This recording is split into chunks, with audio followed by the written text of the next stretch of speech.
એક જુવાન મિત્રોને ખાસ ધ્યાનમાં લેવા જેવી વાત છે. જીવો તો ભલે, હું અને તમે જીવવું જોઈએ તો જ એનું ફળ મળે.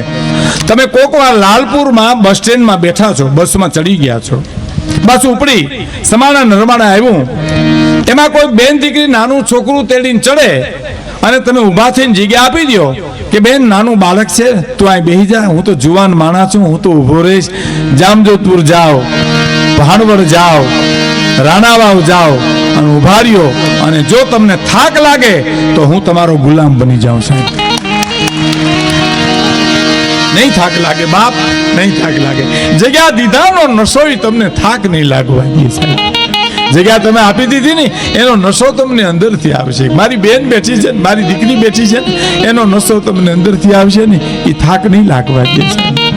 હા, તમે આમ થાળી પીરસીને જમવા બેઠા છો ને કોઈ અતિથિ ગરીબ આવીને એમ કે મને ભૂખ બહુ લાગી છે, અને પીરસેલી થાળી તમે એને દઈ દો અને ખવડાવી દો, એ ધરાઈ એને પેલા તમને ઓટકાર આવી જાય છે સાહેબ.